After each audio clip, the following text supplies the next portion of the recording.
and Company. Yes, it is.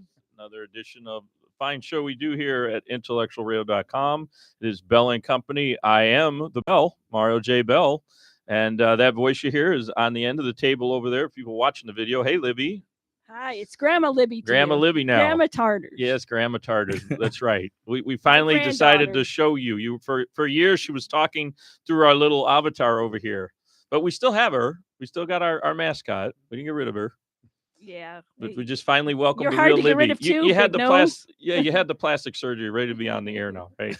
So anyway, and of course we always have every week the wonderful Joe Brunker. Hey, Joe, welcome to another show we're doing here. It is something that I was just saying off the air. It definitely catches on. Maybe they don't watch live, but they obviously like our show because we've been getting pretty good feedback. So yeah, it's been fun. I'm curious to see what happens with the last one we did. If they give me a hard time for being a certain religion. Oh my goodness! The people when they watch the other show, though, too funny. It's so funny that you were just like so honed in on the fact that I said that, but I'm like, I don't think that. Well, I don't think it's just you caught me off guard with that. We were talking. The other guest was from a university, happens to be private university. I was like, okay, I got to re-examine my faith. So anyway, we don't need to get into that right now. Let's welcome our guest. Hi, welcome to the show, hey, Mario. How are you? Hey, I'm Nick Giannasi. Hi, Nick. I didn't want to say your name right. No, that's okay. Last name. Yeah. Irish guy, huh? Yeah, strong Irish Jewish background. I love it. Well, welcome to the show.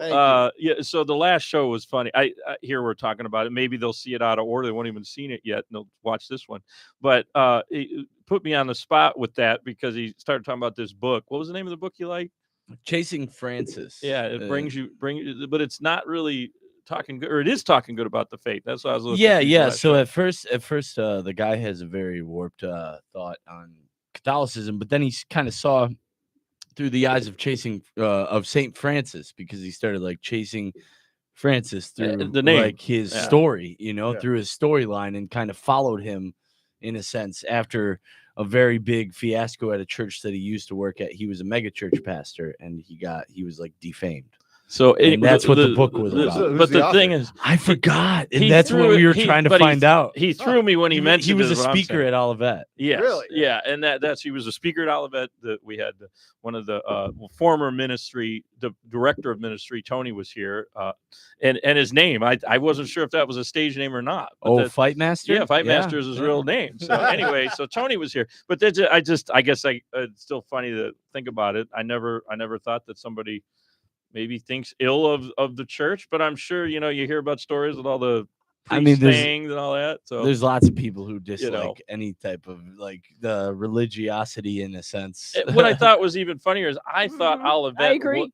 But I thought Olivet was a Roman Catholic based, or backed university, but it's not. It's Nazarene. So that's the part that made it kind of funny. But anyway, so Benedictine is Catholic, right? Benedictine's Catholic. Yeah. So I got my master's degree from there. Yeah, they're a Catholic university, and Nazarene is it's a denomination in and of itself outside of the Catholic. It's like a Protestant denomination. That's what we're talking about. It's like I always thought Nazarene was Roman Catholic. No, it's its own faith. Its own thing. Yeah. But anyway, so about you, you're here again. Joe, obviously. Oh yeah.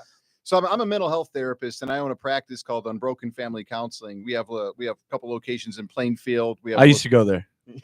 Oh, you did? Now that I didn't know. That's how I met him. Okay. Yeah. That makes sense, right? Yeah. Well, he came in, and I'm a former youth pastor, and Joe's a former youth pastor. And I was like, yeah, we can work together and help them through some stuff. Where were you a youth pastor? I jumped around a few places. I actually got fired from a church at one point. So they fire youth pastors? They really? Fire youth pastors No kidding.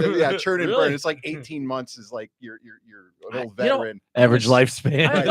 I really thought it was voluntary, but they do pay you, right? They do, yeah, not very well, but they do pay you. So some of them can, I guess. So, yeah. The bigger churches tend to pay them. So I was a youth pastor. The Catholic churches do. Yeah, they got some money, right? They got some money. They give them a place to live. There's a lot of places do. Well, the priests, I don't know about the youth pastors. Do they? You get to live there as a youth pastor too? They sometimes do. They'll sometimes as a youth pastor give you a housing allowance or a parsonage of some kind. Nice. That I never knew. First church I worked at, the pastors owned their own houses, and the church did have a parsonage, and it was an option for us to live there, but we owned our own house by then, so we were like, So they It's gave the okay. parsonage to somebody else. Yeah, I was gonna say, just give that to. Yeah, we don't need it. Yeah, I think they had a missionary living there, but that was my first church I worked at. But I jumped around a few places, and last church I was at was a church in Naperville called Community United Methodist Church. I was there for 6 years or 7 years, which is like Not Catholic, not Methodist. Methodist. Actually, Carl Gilmore, who was the director of the Plainfield Players. Good guy. Yeah, I know him from there. Oh, really? no, Yeah, that's where small he goes to world. church. Yeah. Oh, that's awesome. Yeah. I did not know that. And at the play, a bunch of my old friends from that church came that same day. He was It on. Oh, wow. Really cool to see him We all. we Yeah. had him on. That's so cool. And we had Scrooge on. Yeah, Carl on? Yeah. Yeah, Carl's a good guy. Carl and Yeah, Scrooge. he Well, the is. actor He is. that played Scrooge. Yeah, very good. Boy, I'll tell you what. It's funny. It's funny how all the people are like connected in some And way. they're not necessarily all. Well, they do. Joe does know most of them, but they're from all over, not just Chicago. Well, Joe's funny, like I was texting people today. Wait, going, funny? How's he? Oh, sorry. I was texting people like, hey, I'm going on this podcast today with my friend Joe, and they're like, how do you know Joe? I'm like, well, he used to flip a sign in the corner of Plainfield on 59 and Lockport Street. And they're like, I know that guy. If you're in the suburbs of Chicago, Illinois, you know Joe. High It's just traffic to area. do. Yeah. It's funny. All real. these people is like, it's amazing. I mean, a lot of people that I was going to call and have as a guest, he's already, oh, no, I already got, I know him. Yeah. Like, okay. They probably do. But yeah, so I was youth pastor for a while. And then I went back to school, got my mental health master's degree, master's in clinical psychology from Benedictine. And then I started my own practice in 2014. So Benedictine does, I didn't know they had master's program. They do. They actually have a really good psych program. There was this guy named, I've heard. Yes, I heard they did. There was a guy named Alexei Shukin. He was a Russian guy who came over from Russia during the Cold War. He was a top-notch psychologist, like world-renowned guy. I once asked him what his favorite vodka was. He said Stolichnia, right? Or however you say it. I was surprised. Oh, I that's got that rough. answer. Wait, I know. Stolichnia is rough. He likes Stoli. That's like the cheap one, isn't it? No, it's like Kettle Stoli One's. vodka? Kettle One's probably the best one. It hurts you. It does hurt you. Yeah. Yeah, but it's I up mean, there. I usually drink rum. I don't drink vodka. That's why I really don't know. But my dad likes vodka, and he does. Yeah, he does Kettle One, and the one that's not made from potatoes. But anyway, yeah. it's not Stoli. He doesn't drink Stoli. But yeah, so they had this guy who like helped bring up this program and make it really a top-notch program. So that's where I went to school. Did he like what's that? Well, no, it was probably after the No, it was during- USSR. It was it was in the middle of it. Yeah, Oh. he was like So he did defect. he defected. Yeah, he was considered a world-renowned psychologist, and he was Russian, and he was able to get over from Russia to the United States during the Cold War because of that. I wonder if he helped bring Gorbachev there, because I He was might there. have. I was the AV might guy. have. I worked at Benedictine. Just you didn't know that off the air. I don't. You know met if you heard me. Gorbachev? I met Gorbachev. Oh, that's Pretty cool. awesome. That's pretty That- good. you know what? Mikhail Gorbachev. It wouldn't have surprised me if that's the case. Yeah. Uh, Yeah. But I'm just wondering, maybe he That's had cool. the connection Yeah, there, because that's pretty, high profile guy to have in there. Dr. Shukin he was a great professor, and the way he would teach was like you would always get an A, but like the way you would get, you'd always get an A. But Okay. you had to do these empathy labs. He'd give you a list of responses, and they were trying to get you to understand how to like understand a person's feelings, right? And so you would check it off, and you would circle certain things, and you'd pass it to your neighbor, and then your neighbor would rate it A, B, or 0. That's all. You get an A, a B, or a fail. or nothing, huh? Yeah. So you always say rate A, B, 0, and you're like, okay. You just go That and do it. sounds funny. Yeah, it was a great experience. Learned a lot. And then I went off and Did worked people at get zeros? yeah. Oh, okay. They didn't stay in the program for very long. I was going to say they probably didn't do too well. Yeah, no, they didn't do too well. So that was a good program. And then graduated, worked at a private practice for about 5 years called DG Counseling in Downers Grove, and then went off and started my own thing in Downers, and then opened a location in Plainfield. And then we expanded in Plainfield, and we got a location in Evanston and a location in Geneva as well. So we're kind of spread out, but Illinois, yeah. but northwest Illinois, You got basically. basically. But Do you yeah. get up into Wisconsin or into Indiana if you have to? Clients come there? Or? Well, it's the laws on it are really weird. You can't we can't see people in Wisconsin if we're not licensed in Wisconsin. Even if all right. if Joe is a client, he's going to Lake Geneva for the weekend and he has a crisis and he calls me, I'm not allowed to take the call. That's kind of No cheesy. kidding. Yeah, it's total garbage. I'm kidding. Ah, No, just So it's not funny if you have to explain it, but it's fine. I'm cool not so- being funny. So it has to do with licensing issues. Basically, you got Yeah. they don't want you giving advice, especially mental health stuff, Well, the just state in a different- legislature is working on it. They're trying to do a reciprocity thing, which will allow us to have licensure in like 30 other states if you're licensed in Illinois. But everyone's got to agree. It's really complicated. But Illinois does have some strict standards for licensure, probably stricter than our neighbors. But you know, Is it considered clinical psychology? Yeah. That's the real background, like you know, the field, I guess, that you get the license in. yeah. It So- doesn't say mental health therapy. No, it's technically I'm licensed under the NBCC, the National Board of Certified Counselors, and then there's like a subchapter in Illinois called the ICA, Illinois Counselors Association, and then there's like a subset underneath that, mental health and school. So you know, but yeah, I'm considered a counselor professionally. But you can do schools. I would have to get additional certification to be like a school counselor, but I partner with schools a lot. That was one of the big things with our practice that we've done really well. We do a really good job of like building strong relationships with people. That's like a central. But you'll theme have the of it. kids from the school. They'll refer them to you. You got it. Wow. Yeah. And there's a program that we were a part of through a group called Referral GPS, where they got some grant money and they went into a bunch of different schools in Plainfield and Will County, DuPage County, and District 204. And we had therapists going into the schools doing counseling for free, no cost to the student or the school or anything. It was all through Wonderful. this grant that this guy was able to get. So you were able to get your fee from the grant, but then it's Mhm. free to the students. yeah, right. And even they included their parents in that too. It was a really good grant. How did Joe actually? How did you find him? Online. Oh, you didn't know him at all. You just did a search. Yeah, I did a Psychology search. Today? Yeah. I just was searching for a therapist and yeah, found him online and I was like, okay, I'll go for it. Unbroken. It's in Plainfield. Cool. I'm going. I think I say in there that I'm a former youth pastor, and I know that you were talking about that, that connection. Well, there. that's what brings me to the next question: is how do people, or why would they reach out to you specifically? Does the school then refer them, or maybe some of the churches? We get most of our referrals through Psychology Today. We have 25 therapists with different specialties. We're actually a really diverse group because most private practices are really female driven, right? And we have a lot of guys. We have people of different religions and races. Different. Wait, talk about that. What do you mean? A lot of private practices are female driven. Well, the mental health profession is probably like 80 to 90% women. Yeah, majority female. Yeah. That seek help. No, that are that are therapists. Oh, they're actually Yeah. the therapists. Yeah, Oh. yeah. Like 90% of Wow. therapists are I didn't even actually know women. that. Yeah. Yeah, it's mostly Wait a minute. female. All the when the movie, the analyze this and that's a guy. I know. The cartoon with the It shifted quite a bit in the last decade. decade or two. Yeah, it's not. That's what they show Oh you. wait, Tony Soprano. He was seeing a girl. You're seeing a girl and Okay, and some all right. other things with the girl. Yeah, true. But the Very therapist- unethical, by the Yeah, way. no, but the therapist, true. I don't would not recommend- suggest I don't it. recommend doing that.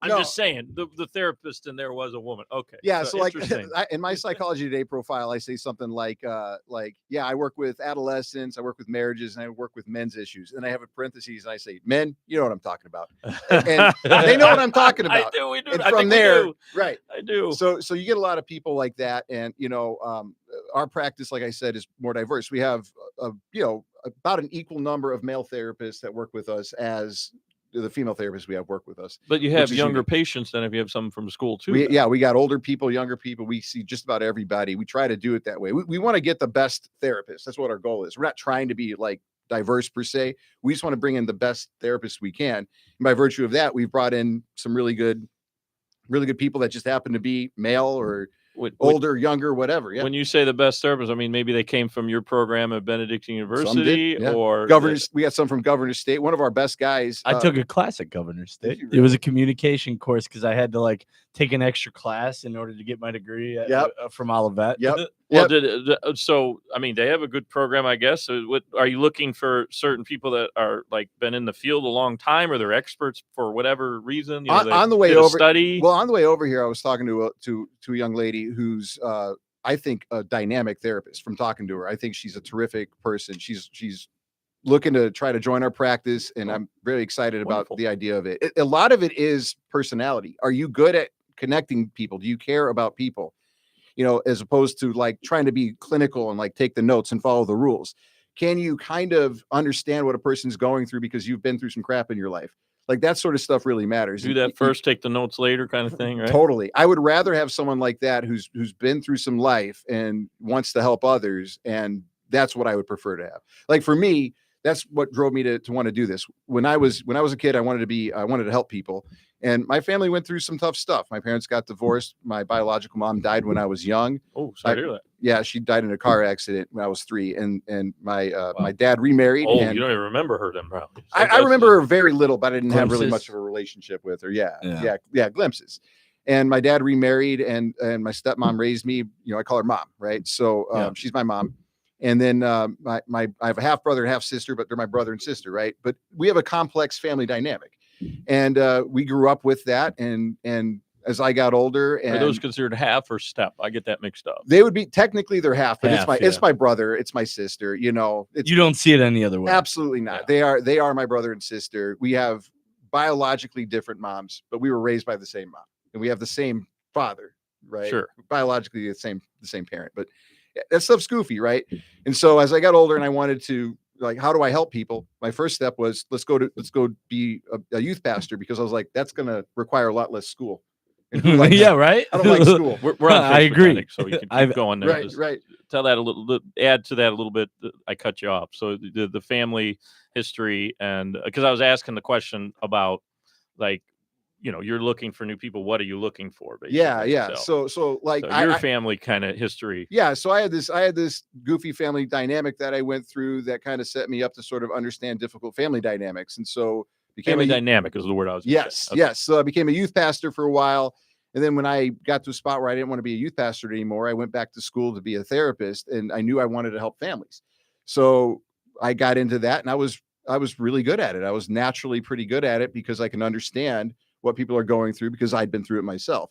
So when we bring in therapists, I want to bring in therapists who have a little dirt under their fingernails in life, so to speak, Have the background, not just the book smart. Correct. Have the have life to, experience. Yeah, they have to have had some stuff go on and have to have been through it. One of our best therapists is a recovering drug addict, right? He's been sober for 20 years.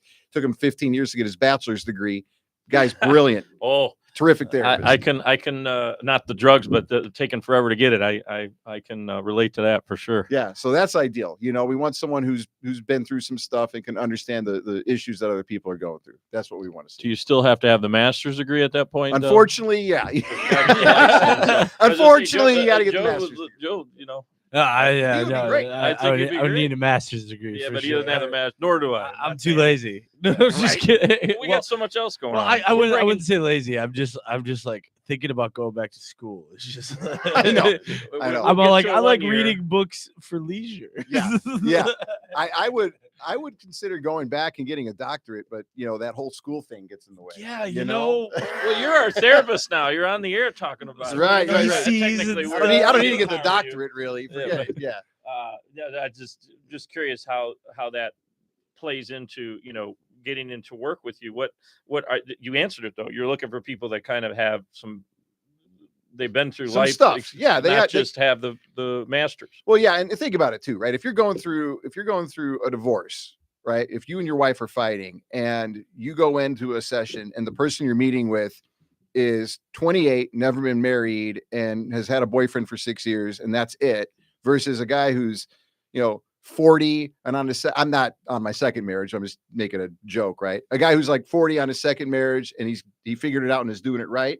You'd rather listen to what that guy has to say. You're instantly going to feel like that guy understands you and can help you, right? It isn't that a 28-year-old can't, but you as a client, you have to trust your therapist. That's super important. If you don't have that, your therapy isn't going to work. The relationship is so key for successful therapy. Very much so. Yeah. And that hinges on the client trusting the therapist and liking them and feeling like they have their back and understand them. No doubt. I feel like the show with all the guests we have on, like yourself, it helps with some therapy, but I could probably use some. That's right. I mean, my parents have told me that many times. He's a good therapist. Give us a go. Give us a call, man. Yeah, I think so. They can find you the right guy. Yeah, Joe's giving me the referral. Boy, Yeah. I just thinking about, like you said, life experience. There's so many crazy things that happen. Unpacking trauma is a good thing sometimes, and it helps you kind of realize the next steps to take in life to kind of just keep those traumas unpacked. Yeah. Well, and to kind of relate Which to is the other tough for guests me. we had on and another show we did. What about like faith stuff? Like you're from a Roman Catholic college, Yeah. the Benedictine. How does the faith play into all of your therapy? That's interesting. You're bringing that up. I am not what you would call like a Christian therapist. I'm a Christian who is a therapist. I'm a believer, and I was a youth pastor and I still go to church. And it uses it more as a relation thing, Yeah. like you can relate to people who are in the church, but you don't have to necessarily preach or one of the interesting things about it's not a prerequisite of being the master's program isn't no. Faith Benedictine didn't care about that. That wasn't a thing. But for me personally, and this is probably true for a lot of people, but I can tell you for me personally, like the whole thing with Jesus, if you look at it from a secular perspective, right? In other words, take the idea that Jesus is God out of the picture for a second and just look at it like, what was he trying to communicate to the world during his life? He was still a pretty cool guy. And he was communicating. We're assuming he existed. Right. There's some religions Right. say he didn't even exist. We're going to assume he existed. Historically, there's historians from that time, Josephus being one of the main ones, who is actual he was a historian for the Jews.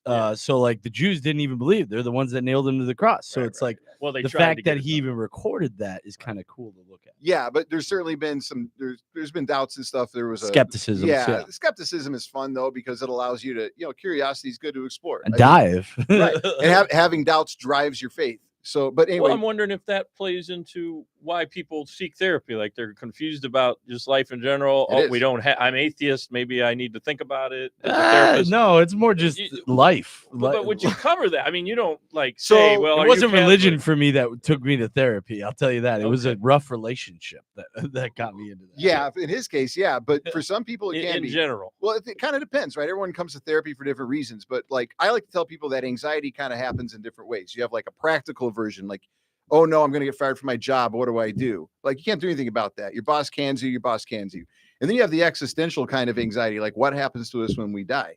That's not so fun to deal with either. And that's a harder one to treat.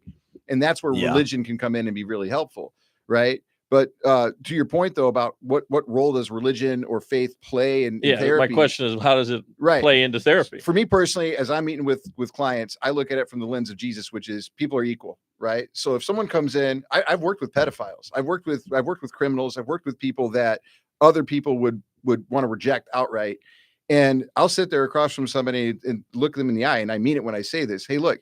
The difference between you and me is that you acted on that impulse and I didn't, right? Like you did the thing that got you in trouble and I did it. Like there's people, how many times you driving down the road, someone cuts you off on traffic and you want to run him off the road and just kill his whole family, you know? Right. But you don't do it. You're thinking it, but you don't do it. Right. Some of those people do it.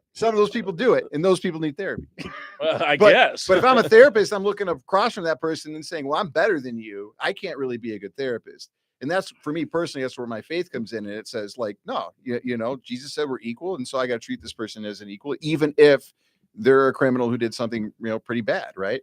As a therapist, have you ever gotten therapy? Oh, like yeah. That's awesome. That's awesome. We're now psychic because I was going to bring it up. What do you do? Yeah. Well, so now what I do is I get a lot of stuff from, my own clinicians, even though I'm like technically their boss, we have a good relationship with each other. And so if I need help on something, I'll talk to them. I have my own support systems with my wife and some family members and stuff like that. But to his point, I got therapy primarily when I was in college. That was my first real foray into that. I did it all of that too. Yeah. I had a therapist. Yeah, that was my first real go through with it. And it really helped me sort out some stuff regarding my family dynamic and some of the things I was trying to do with my life. It was a good start. I think Libby's in therapy. Are you doing therapy? Of course. It's great, isn't it? Yeah. It helps me understand him. What he's he's having trouble with the host, me. So they're dating. So I don't usually tell it on the air. That'll do it. It drives me nuts. Plus, we don't agree. You didn't hear the last show we did. She was very mad about something. With, Mr. Busk. We do couples counseling. I'm just saying. I was just gonna say so that's one of my favorite things to do is couples. You have a bunch of different people over there working, the counselors. Are they all doing a different type of therapy then, or areas they focus on? Yeah we have some people that like to work with what they call neurodivergent populations, so like autism, that kind of a thing. right Joe just interrupted there we go. ADHD, autism. What's the other one? Tourette's. I think like 70% of our therapists have ADHD, to be honest, including me, but I have like a minor form of it. Does maybe everybody have it a little bit? He has. You're He a actually clinical has therapist. 3 copies of Henry the Hyper Hippo at his office. I do. Yes, I do. Now, are you using that? Do you here? This is something you could relate to. How would you? Someone's coming over to buy one soon. Oh, really? Yeah. That's so cool. Someone called me today, and I was telling them I was going on your show, and they're like, "Oh yeah, I got to buy his book. You got any?" I go, "Oh yeah, I got 3 at the office." Oh, okay, so it's not something you would give for therapy necessarily. Oh no, we use it. Really? Oh yeah. For Well, kids. that's awesome. There We have There's a the great- office copy, and we have 2 extras that we're willing to sell. It addresses rejection sensitive dysphoria to it as well. Like When I big read words. it, I was like, wow, this thing goes deep. I guess it's good. It's a nice way. The way he did it was to relate to like a younger audience. Dysphoria. RSD. You should go get that. You should get that master's degree, man. You already got the terminology. I mean, he's got a lot of experience. Okay. Well, you may not know this, but isn't there, even in the master's program, you could get like credit with life experience, like you had, like at your job? Maybe not for therapy, but for certain... like I had gone to seminary for like a while, and some of those credits transferred over, but no, they don't give you like any they can't give you any like academic credits for it, but it does help in the end. And you have to, at least not towards a master. No, and you do have to get like a bunch of hours of internship and stuff like that before you can do anything. To really be a fully licensed therapist, you need like 3,000 hours of like face-to-face time with clients. Wow. Yeah. Do they pay you for that, or is that like the internship? So it's the internship. Some internships do, and then the 2,000 hours of that is usually paid. You're an under licensed person. You get a license, but you can't really function on your own. You can't be in any insurance networks, and you have to be supervised for 2,000 hours before you can be fully licensed. So then, how long? It's like a fellowship, like between school and now in the industry. I graduated in 2009. I went back to school in 2007. I started as an intern in 2009. Graduated in 2010, and and I've been doing it ever since. So started my own practice in 2014. But, yeah, wow. Yeah. So 15, it's a good practice. 15 odd years, something like that. 15 years of the business. So you've seen a lot and heard a lot. Absolutely. I do like the newer office better. Yeah. It is nice. Yeah. I like it a lot. Oh yeah. So let's say the name of your practice again for people who might not have caught it it's on Facebook. Yeah, it's Unbroken Family Counseling. Unbroken Family Unbroken, yeah. And we have a wreath as our thing. And part of the reason we did that is we see a client for like an hour a week, maybe 2 hours a week. We might give them some homework. We might work with the parents on something like that. But a lot of the work has to be done when you go out into the community, right? Okay. So we kind of view it as we have one role in this, and there's other people and other places that are going to help you achieve the goals that you came in there to address regarding therapy, right? So it's not all on the therapist. The number one thing that'll determine if a person will be successful in therapy is their motivation to do what they need to do. The number 2 thing is the relationship they have with the clinician. I mean, I've always thought that maybe I could do it. I just don't have the patience to go through. At this point, to get a master's, I still don't have. I've got how many years? I got like 4 years of college, but still don't have the actual bachelor's. Because some of the classes I took at Benedictine, it didn't transfer, all that stuff. Yeah. I ran into all that. But it's tough, yeah. I'm going to need another 6 years, I think. It might be that long. Yeah. Yeah. So, plus to work. It's like 3 years. It's a required 3 years for the master's degree, but one of those years is internship primarily. And then after that, you have an additional 2 years where you're under license working under someone else who's supervising you. So that's really this is cool. a crazy question, and you may not know this, but it sounds like this has to be the fact. I'll just see if you know. There's like Dr. Ruth used to be on TV and radio. Yep. There's Dr. Laura Schlesinger, who I briefly worked for, believe it or not. One of the Dr. Drew. Yeah, and Dr. Drew was on with Dr. Phil. Dr. Phil and Dr. Phil, but Dr. Drew had Adam Carolla, who was not a therapist. No. But anyway, Dr. Drew is a very smart sex therapist too. He really knows his stuff on that. But they actually had to go through. They got doctorates, right? They did. They're not masters. No, those guys are clinical psychologists. They had to get their doctorates degrees. The biggest difference between a clinical psychologist and what I have with my master's degree has to do with what they call assessments. So like you've heard of an IQ test, right? Sure. An IQ test is called a level A assessment. I always score really high, believe it or not. Or level C. Level C right. assessment. Yeah. I do. I'm like off the top chart. On the we top. want the stats. Right. Prove it. I'll show them. I'll take know. one. I believe. I'll give you the benefit. So do it on the air. So psychologists do these Thanks, like guys. psychologists You're all fired. Okay, Elon. She's referencing No, He's got a little bit of the tism too. Elon. don't we all? Right, there's something going No, on, we yeah. don't. We don't. all. But like, yeah, the psychologists do the level C assessments, which are like IQ tests, and there's like one called the MMPI. It's a really high end personality test. It's like these things are like $2,500 a pop to do them. They're Wow. very high end. They oftentimes I had a guy I knew who was a psychologist who worked with sex offenders, and Oh wow. he was kind of a nationally renowned for that. And he showed me one of the assessments he was doing, right? He had this assessment he did. And what they did in this assessment was they would have the offender they would do an interview with the psychologist, right? And then the guy would look at pictures online, in this assessment, and they would measure the response time. So it'd be like it'd be like kids playing basketball with their shirts off, someone getting ready to change their clothes in a window, right? And if the issue was like voyeurism, if someone got caught for being a peeping Tom, and he says, no, I'm not really into that. But he got to the window one where there's like a lady getting ready to change her clothes. How long they lingered? Yeah. How long did he linger on that video or that photo, right? Okay. He would tell the psychologist, no, I'm not weird. And then the video or the picture thing would be like, you kind of are, dude. Right. He would take that data that they got from the electronic testing and the interview and put it together to determine whether or not this person was at risk for recidivism. Would he repeat the crime if he was let out on parole? And psychologists do a lot of that. So he stuff. was already in trouble, this gentleman. Oh yeah. Oh, Well, we're not talking about anyone in particular. It was more of a study. It was a study. I'm not of talking about Don't anybody you in pay particular. attention? Oh, But I'm saying that's the type of assessment that psychologists will do. They do these high-end level assessments that can predict. but that person would have probably been somebody that already did it, is what I'm Something getting. like that. if Yeah. a person would go back to it. If let's say you got in trouble for being a peeping Tom and you went to jail and they were going to parole you, and the judge was like, is this guy going to do this again? They would call a psychologist in and give you that test to determine whether or not you were going to do that again.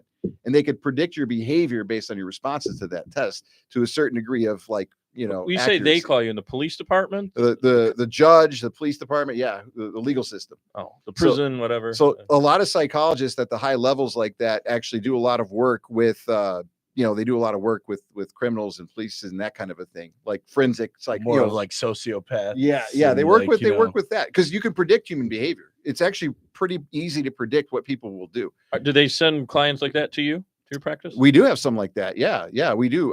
Because I worked with that guy and I worked with a colleague. We do see some sex offenders. We have done that. It's a special licensure that I got, but I haven't renewed it. But I have done some of that work. And they're victims, by the way, too, because a lot of times, like I've read stories of people who like it's just like they're always kind of a victim of that situation beforehand. Wait, say that again. The victim becomes the perpetrator. So if you were sexually molested, then the idea is that you have a higher likelihood of doing that too. Oh, gotcha. And that's the thing, because someone's trying to normalize what happened to them, right? So they don't want it. They feel everybody's ashamed. doing it. Yeah. They feel ashamed by what happened to them, so they don't talk about it the right way. They don't go to therapy about it because something happened and they don't know what to do.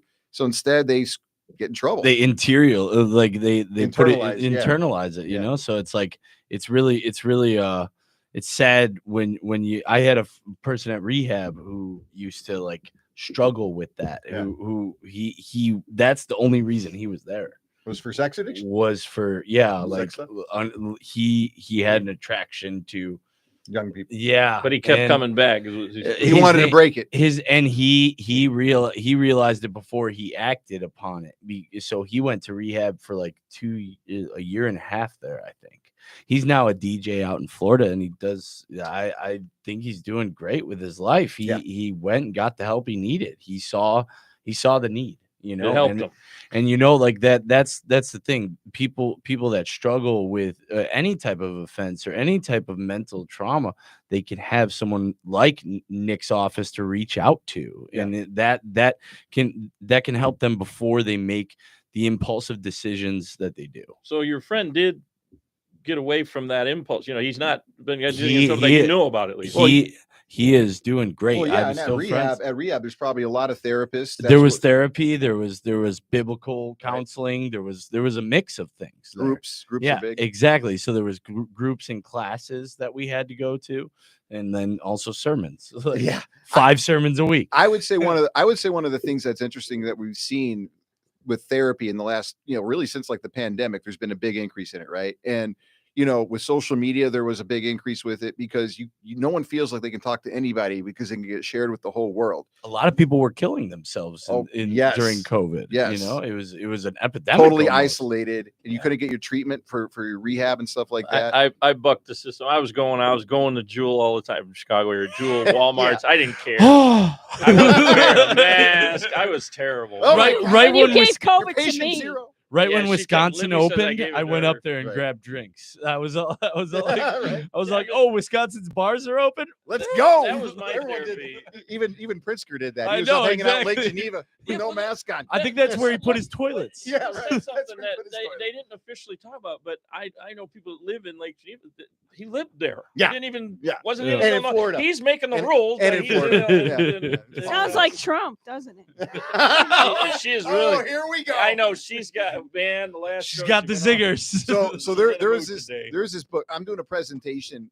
I want to do a bunch of presentations this year because I have a lot of interest in psychology. I saw that you're doing that. Yes. We're at Hopscotch. the brewery. Hopscotch and Vine. Hopscotch. During COVID, you touched on it. We went off there. Yeah. So during What was COVID, what like? happened was everyone got weird about who to talk to about stuff they were dealing with, and they were so isolated that they didn't have anyone to talk to. One of the things that therapy does is it gives you a safe, guaranteed place where you can talk to somebody, and they have to keep it private, right? So if you don't want to go to your parents or your friends because you're afraid of this issue getting out, you talk to a therapist, they won't get out. And just by being able to talk through a problem, you can oftentimes process it. You have two parts to your brain. You have a part of your brain that's really emotional and a part of your brain that's really logical, and they don't always agree. And the id, when you're talking psychology, like the id and all that, right? And that Yeah, kind of The id is more of the emotional Yes. initial reaction. Yeah, you know? Freud had a model called id, ego, and superego. It's actually modeled after the steam engine, like the actual steam engine. All right. That's what Freud was talking You about. lost me there, but okay. Well, the id builds up. And you don't want it to get out into the real world, and so your ego keeps it in. That's like the framework, and Oh, then there the we go. release valve is your superego. Now I get it. Yeah. Okay. That was his model of the mind was based off the steam engine. Go figure. For us people, Sexual that aren't as pressure. sophisticated. I Yeah, get it yeah. now. Okay. Yeah, I so get it. that's why everyone wants to have sex with their mom in Freud's mind. Don't chew ice. Yeah. Well, that's the whole Oedipus thing, right? Yes. Yeah. All right. Yeah. Well, it's So- just Oedipal complex? yeah, Oh it gosh. just builds up pressure. Again, a But- lot of this stuff we're talking Shut about. up. I think a lot of people deal with this. I mean, Yeah. I hate So to say it, but I think we all might have that going on. I don't yeah, know. we do. Okay. Not So about sex with your mom. So no, but I just do think see of I do everything. see traits in my girlfriend. My girlfriend is artistic and she is very people person, and I see traits like that. I'm like my mom is very artistic. I can beat My you on mom that. is I very can beat you on people that. person, My mom's name is Melissa. My wife's name is Melissa. yeah. So it's like My it's mom like, is blonde. you My wife beat is me. blonde. You win. You on that one. Very similar. I have issues, guys. I've got issues. Funny. He needs his own. I need therapy. That's why you went to therapy. That's why I went to therapy. No, Lord. no. So yeah. So the way you get those two sides of the brain to kind of make sense is you got to like talk it through, sometimes out loud, right? A lot of times you could, if you're hungry and you want a sandwich, you go, okay, I feel hungry and I think there's bread and meat in the fridge, so I'm going to make a sandwich. You don't feel anxious about it, you're fine. But if there's something like I have this issue, this thing I'm feeling, but I don't know what to do about it, what do you do? That's where a lot of problems come in. And then you get hopeless because you don't have any solutions. That's depression. Or you get anxious because you're constantly thinking and worried about it, like your buddy in rehab. Yeah. And then going and talking it through with somebody actually helps you to make those two things connect, so you know what behavior to do. So when you don't talk about it or get that therapy, that's when you act on whatever it is. The crazy. Something's going to happen. A lot of times, Something yeah. will happen. Something's got to happen because you have to behave at some point. You have to act on something. Does a religious leader count? I mean, I've talked to priests about stuff before. They actually do. I would make the argument that one of the reasons why we've seen a big growth in therapy is because we've seen a decline in the church, right? Oh yeah, I'd almost agree. Yeah, I mean, I don't think Libby will agree. She doesn't like. You go back to faith, the if you go back to the church. if you go back to the 1950s and you and your wife are having a fight, a priest would come over and be your marriage therapist, and they did a decent job of it. You go back to the before psychology was known as a science, right? Before it was a thing. because it's truthfully about humbling yourself, and Right. like in a lot of relationships, that's when marriage therapy kind of like Literally. Before- humbling yourself. Before it was a thing, what would happen? You're talking about like during the ancient Greek Well, time? we know when counseling psychology, like psychotherapy, started to emerge, and it actually came out of the Jewish community. And what happened was you had people in the Jewish community. Yeah, well, you had these Jewish communities that would be around, and you'd have a rabbi that would act as the community counselor for people. But what if you weren't a religious Jew?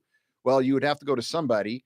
And so you would go to a psychotherapist, and that's where Freud kind of came out of. There was these groups of people doing this, and then Freud did studies based off of the scientific method and proved that, hey, this actually works. And that was the first time it was really validated. And he was what, mid 1800s? Yeah, late 1800s. As a matter of fact, there's a contemporary of Freud. There's a video of this guy. Carl Jung.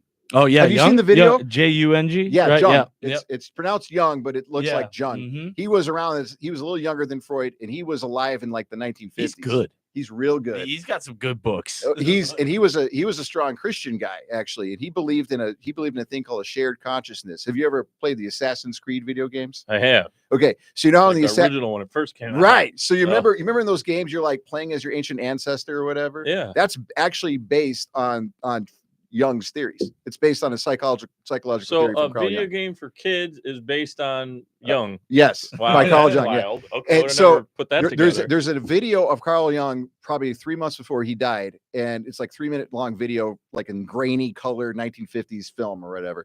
And someone asks him like, "Do you believe in God?" And he looks at the person like the person's crazy, and he goes, "Believe? No, I know." He was an incredibly strong religious Christian guy who believed like, why are there pyramids in Brazil and pyramids in Egypt? And why do we see certain mythologies seem to share certain things? Like he would go as far as to say that human beings have had something placed in them by God, and it comes out in our psychology to seek out God. And Carl Jung would say that almost every problem we have is because we're disconnected from God. And so that's what God his whole psychology. All the different faiths. I mean, they have different views. He would say that correct. He would say each one of those faiths are trying to find God, and he would say that Christianity is the one that had the answer because he was a Christian. But yeah, some people will say there's many rivers that lead to the same, and then there's others that will say this is the one true. You know, what about the people that say there is no river, like people like Libby that don't like religion or don't seek out religion? People who also that's fine. That's fine because what did Jung think of him in your interpretation? Well, then Jung would say, well, where's your purpose then? Why do you get up every day, and why do you live, and what keeps you going? You have to have some reason to get up, otherwise you're going to do. Right. What is it? It's my daughter, my family. There you go. Mario. Exactly. Dedication to the show, herself, her Right. family. Yeah. Right. If you think about where happiness comes from, right? It comes from the expectations we have on ourselves and our ability to meet those demands of those expectations. And we expect to be like, I'm a father of 2 girls, and I love being a father. And the saddest thing about it is when I feel like I failed. They're not getting married and leaving the house till they're like 30, right? Exactly. and the worst thing would be like if I thought I was failing at that would be hell, right? The best thing, heaven, is seeing them smile. My daughter my 14-year-old came into the kitchen one day, and she was singing that song by Lola Young, Messy. I've heard it. Yeah. I'm not big on like newer music. But I'm old. I don't it's even. It's got a bit of a. right? It's got a bit of a Fleetwood Mac sound to it. Yeah, I heard it's it. rock. It was Okay. good. Yeah, it's it was rock. good. It's pretty good, but yeah, it's very Fleetwood Mac-y kind of rip off. I was actually just jamming Mac today. Oh, I love Fleetwood So Mac. she's singing a She Fleetwood comes Mac in. She comes in. sounding song. She comes in. She's doing this like little happy dance. She was having a good day, and it was just like I don't really like that song, but now I love the song because my kid liked it. Like that's heaven. It's to see the people and that's your purpose. People you love loving what they do. Right. Yeah. And so, yes, you can find it outside of religion. Absolutely. But like if you're an atheist, so what? That's okay. Yeah. There's no. Right. No, You I'm find not evil like Trump. She's gonna keep talking politics. It's her thing today. Hey, what do She's you think had of Musk? No, I'm just kidding. Just out of curiosity. Okay, we might as well bring it up. We have about 5 minutes or so left. How does that? Are people that get really politically active? Are they looking for therapy a lot? Do you find that because I see a lot of people after the political they're season. ultra left, ultra right? So during the pandemic, we saw politics really come out. We had a lot of issues. One of the driving issues we were dealing with was family dynamics getting broken apart because the COVID response became really politicized. So we would have an issue where we're brothers. You think it came? You're anti-vax. You're vax. Right. Yeah. Or I mean, even if it's just like I don't know if I trust it yet. Right. Yeah. I thought it was the end of the world. Right. So that kind of a thing. So we'd have to deal with that. But yeah, there is a lot of election anxiety economic anxiety and things like that. You got tariffs. That's always affecting things. That's always the case. Well, I guess what I'm asking is, like, people are fighting over, like, people hate President Trump, people love President Trump, like that kind of thing. Where does that play? How would people, or why would people want therapy over like a political belief? Because they lose friends over it. I mean, that's new, but I would say since Trump got in office in 2016, we saw that. I think the trans community was hit as well. Yeah. A lot of people in the trans community I saw a lot of more fear. to therapy. Yes, we saw a lot of that. In what community? The transgender. Oh, transgender. community. Yeah, the Because, LGBTQ community. Trump's really not really anti-gay. He's not anti, but he's definitely not favoring but it, the right? rhetoric around it. No, is not he's actually yeah. He got rid of the DEI principles. He got rid of DEI, but one of his bigger supporters is a guy named Peter Thiel. Peter Thiel's we were talking about him last night. We were just talking about him. Yeah, he's a gay billionaire who fired Elon Musk, and he's probably a bit of a puppet master. If I had to pick, if someone said who's really running the country, I had no clue about that. Right? All I know is it had something to do with Facebook. That's all I know about that guy. PayPal. He was one of the and PayPal. Yeah, he actually saved Tesla or SpaceX too. Oh, they almost went bankrupt, and he actually bailed them out. Peter Thiel did, but I've never heard that. But he couldn't save Trump vodka. No, he couldn't save or Trump University, or Trump steaks. That's what I'm talking about. Do people get so aggravated that they just need to like vent and they'll come to therapy? Yeah. For it? Because I mean, I think Libby would probably be one of you. Yeah. He just freaks out. Political anxiety since 2016 has been a big deal. We've seen a lot of that, right? I mean, it's risen because of President Trump or just in general? I think it's just all the tensions in general. It's all the tensions in general, and I don't know. I would say that Libby's like, hello. I don't know. I don't know that Trump is the cause as much as he is the result. Well, there is the. So did they actually? Ooh, that's nice. I definitely like right? how you said that. Trump's the result. I mean, you don't win an election if the crap you're saying. It's like you get what you this get. Is crazy. Right. Yeah. Well, but there is the whole. They're trying to say it's a clinical issue, like the Trump derangement syndrome. Yeah. Is there any truth to that at all? Oh yeah, there's some truth to that. I mean, I would say that if you wake up every day and your number one thing that you're afraid of is what the hell Trump's going to say today or do. Libby, you need therapy. And it rules your life, and you're afraid to go to work because of it, and all that kind of a thing. Yeah, that would be what TDS. I don't think it's that bad, but she hates him. Well, you didn't like Biden either, so she says it off the air on Facebook everywhere. That's fine. You don't like Bernie either, so I like Senator Sanders. I don't like all of the stuff he talks about, but I like. Well, that's the thing, right? I would say right. I would say the majority of people hate President Trump. I love when politics is brought up. It's like, right. See, right now, I mean, that's exactly what happens. It causes as soon as you bring it up. That's why I've stopped. That's a response. But that's a response to anxiety, because what we're trying to do is control something that we can't control that scares us, right? Trump might scare you if you don't agree with the guy's most powerful guy in the world. The reality is he can't do to you that much. He's more of a pawn. Kinda. There's checks and balances. He can try to circumvent him all day long. He can't, right? There's certain things he can't do. It's funny he said that. People do think that the United States is like, it's bigger than Russia, China, even though we might not be, even with the money and the military, but we're still like the number one. And like, when you hear about the president, he's like the most powerful person in the world. Funny you just said that. He is. He can do certain things, but like we've slowly been losing that superpower, because most people who go around the world nowadays just look at us like a laughing stock. Yeah, that's you can't true. get our government. Right. It's always, here's the thing, though. Be saying that for 200 years, though. I mean, that's what I was about to say. We've been exactly. Oh my God, we're so divided. We've always been divided. That's what we've been able to be divided and work together. The beauty of democracy. We could work together. We can still work together. We're able to work together. COVID, you see what happened during COVID? Everybody just freaking out. Well, yeah. I went to one of those. I just went to be a fly on the wall at one of the a rally? I went to the protest, not a rally. Oh, no rallies, no rallies. There's a thing in psychology. I'm doing that presentation. I'm doing in May. I'm doing this presentation May 1st. Okay, and it's all on a concept called behavioral economics, which is like the science behind decision making. There was a book written in 2006 or 8 or something like that. Obama actually used the authors from that book to make policies. And the book was called Nudge, and it's called Nudge Theory. And it basically says that most people make decisions automatically based on how they feel, and they're not even cognizant of it, right? You're not sure what you're not sure of. So the book, the big book on it is called Thinking Fast and Slow. And there's several books. How people think is a big part of psychology, but how they make decisions is a really practical thing. You can get people to decide to vote against or for this or do that by doing all sorts of things. And I was reading the book Thinking Fast and Slow at the end of 2019, right before the pandemic started. And I got to this chapter where they were talking about a thing called the availability cascade, okay? As the COVID pandemic was starting. The availability cascade is this phenomenon that occurs where something happens in society that's really scary. The news media runs a story on it. They get big ratings. So more people are more scared. They run it more. They keep running more. They keep running it. And it snowballs into this drastic, crazy thing where tons of money and policy and everything, the whole world shifts on something relatively minor. And that's truthfully, I'm going to say this.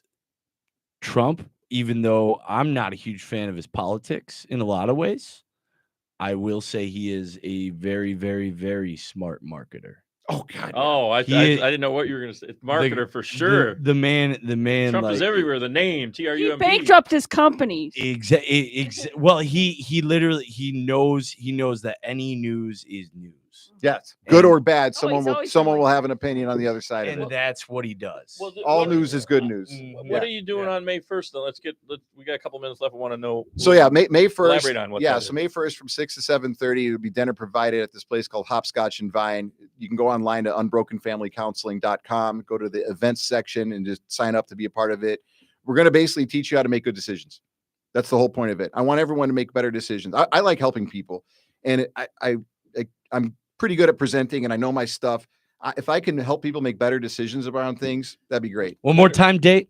May 1st from 6 to 7:30, unbrokenfamilycounseling.com. Go to the events section. You can sign up there. I will try to be there. And that's in the suburbs of Chicago, right? Yeah, Plainfield. Plainfield. Woo woo. And when you say make decisions, like about everything, like money, life, everything, relationships, everything, religion, everything, politics. Yes. I'm going to give you I'm going to give you I could probably do a 3-part series on this that goes for 2 hours and do a huge TED talk on it, but I'm going to try to cram it all in 45 minutes and have dinner and hang out and answer questions. Have you met Ted yet? I've not met Ted. Is he cool? I don't know. I want to meet him. I want to try to get him in my. Cool. I want him in my network. Okay. Where did that come from? I have I don't know who that guy is. Who is talking? Who is Ted? I don't know what that stood for. Something I think that was an acronym. But yeah, it's a big thing. That's for sure. Yeah, I want people to make. I haven't seen anything out there in the podcast world or whatever that talks about just how do you make better decisions in life, right? Like we know that that's a thing, so why aren't we talking about it more? So I'm going to do a podcast about that. Yeah, so I'm going to be doing that May 1st. Awesome. So yeah, come check it out. Well, we've learned so much today. I feel like we all need therapy. That's for sure. And I know who we're going to call. I will say therapy is phenomenal. Phenomenal. I came up with a new word. Thank you. I gotta get a bell for that. I'm patenting that. Okay, like that is mine, copywritten. Okay, okay, but no, therapy is great, and although sometimes I struggle at keeping up with therapy, it's more my brain and trying to keep a schedule. But at the same time, every time that I go to therapy, I benefit from it. And that reminds me of something. I know it's the end, but I want to bring this up about taking. But besides talking to you, do you have exercises or do you give out medication? We don't give out medication, but we vet out our psychiatrists. Yeah, the psychiatrists are doctors. They actually are doctors, went to medical school. They're technically even surgeons who are allowed to give out medication. Dr. Phil could have? No, he's a psychologist. He's called a doctor, but he's not a medical doctor. But yeah, we vet out our psychiatrists. Catch him outside. How about that? Okay. She's like an OnlyFans model now. It's like $4 billion. She's not a bad rapper. I'm not gonna lie. She's not bad. She had a kid, I think. We don't do medication, but we can refer you to someone who does. We do the assessments and we do the therapy. There's three parts to mental health. There's assessments, therapy, and medication. We do the first two, but not the last one yet. So when you see him in the movie talking, we'll say Dr. Phil, he's on TV though, but if you're in Analyze That and you're sitting on the couch, or Sopranos, you're sitting on the couch, that would be you, right? That would be me. Okay. Analyze That had Billy Crystal, right? Billy Crystal. Analyze That and this, yeah. This and that, whatever. Robert De Niro. Yeah, cool. Yeah, he was the therapist. So, but anyway, it was a pleasure having you on. I mean, thanks for having me. This was fun. We should do a session where you actually can talk about what you're doing on May 1st. So yeah, we can do that. I think we're going to be revisiting meeting with you at some point. Yeah, soon. Sounds like a plan. So it was a pleasure having you on. So your name again? Nick Giannasi. With Unbroken Family Counseling. All right. Thanks again, Nick. It was great having you on. Thanks, guys. Thanks, Joe, for bringing him in. Like always, you have these awesome guests on. And again, he keeps topping every time. We have a better guest every time, it seems like. I love them all so far. Really, I do. There's a lot of cool people There are. in And this Joe world. knows them. He knows all of them. Joe knows. No, I do not. Thanks, Libby, for being I got here. friends in places. Bye. You do. He's got friends in high and low places, no doubt. Take care, everybody. And again, catch us on all the platforms out there on the podcast and, of course, IntellectualRadio.com. Everybody take care. Talk to you next time.